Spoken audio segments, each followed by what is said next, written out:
Hello दोस्तों, मैं पिया त्रिपाठी। आज आप लोगों के सामने फिर से लेकर आई हूँ एक छोटी सी कहानी।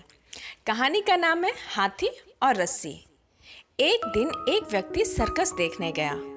जब वो हाथियों के बाड़े के पास से गुजरा तो उसने एक ऐसा नज़ारा देखा जिसे देखकर वो हैरान रह गया। उसने देखा कि कुछ विशाल काय हाथियों को सिर्फ उनके सामने के पैर में रस्सी बांध कर रखा गया है। अरे भाई, उसने तो सोचा था कि हाथियों को जरूर बड़े पिंजरों में बंद करके रखा जाता होगा या फिर जंजीरों से बांधकर, लेकिन वहां का नजारा तो बिल्कुल उल्टा था। इसलिए उसने महावत से पूछा, भाई आप लोगों ने इन हाथियों को बस रस्सी के सहारे बांध कर रखा है और वो भी उनके सामने के पैर को बस। ये तो इस रस्सी को बड़े ही आराम से तोड़ सकते हैं, लेकिन मैं हैरान हूँ कि इसे तोड़ क्यों नहीं रहे हैं। तो महावत ने उसे बताया, साहब ये हाथी जब छोटे थे तब से ही हम इन्हें इतनी ही मोटी रस्सी से बांधते आ रहे हैं।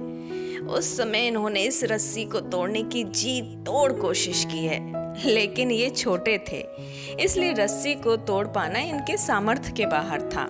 वे रस्सी नहीं तोड़ पाए तो इन्होंने ये मान लिया कि रस्सी इतनी मजबूत है कि वे इसे तोड़ ही नहीं सकते हैं, और आज भी इनकी वही सोच बरकरार है। इन्हें आज भी यही लगता है कि ये रस्सी तोड़ नहीं पाएंगे, इसलिए कोशिश ही नहीं करते हैं। तो ये बात सुनकर वो व्यक्ति अवाक सा रह गया। तो देखा दोस्तों, उन हाथियों की तरह हम भी अपने जीवन में नकारात्मक सोच रूपी रस्सी से बंध जाते हैं। जीवन में किसी काम में मिली असफलता को हम दिमाग में बिठा लेते हैं और यकीन करने लगते हैं कि एक बार किसी काम में असफल हो जाने के बाद उसमें कभी सफलता मिलेगी ही नहीं, और इस नकारात्मक सोच के कारण हम कभी कोशिश ही नहीं करते हैं।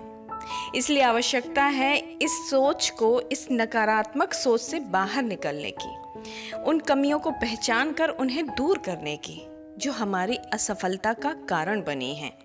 इसलिए नकारात्मक सोच रूपी जंजीर को तोड़कर सकारात्मक सोच को अपनाएं और जीवन में कोशिश करना कभी भी ना छोड़ें। तो चलिए फिर हम जल्द ही मिलेंगे एक नई छोटी सी कहानी के साथ।